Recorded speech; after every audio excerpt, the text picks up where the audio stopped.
A watchmaker opens the back of a clock, hundreds of gears in precise choreography. She wants to understand not that it works, but how. Which gear drives the minute hand? Which spring powers the chime? A foundation model is this clock. Mechanistic interpretability is the watchmaker's craft. The X-ray video gave post hoc explanations. Feature X was important.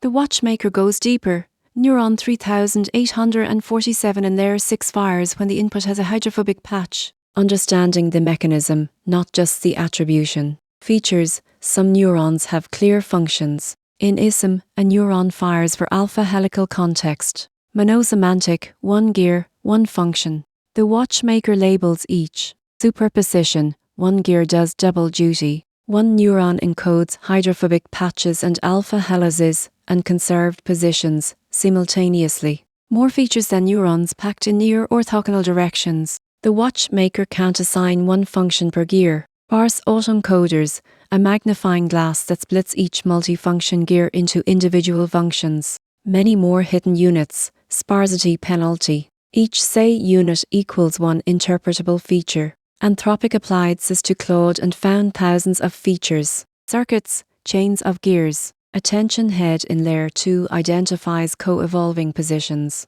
Neurons in layer 4 compute distance compatibility. Attention head in layer 6 assembles the contact map. Input to output through a traceable chain. Individual gears have functions. Some multiplex. Circuits chain gears into computations. The clock is becoming understandable.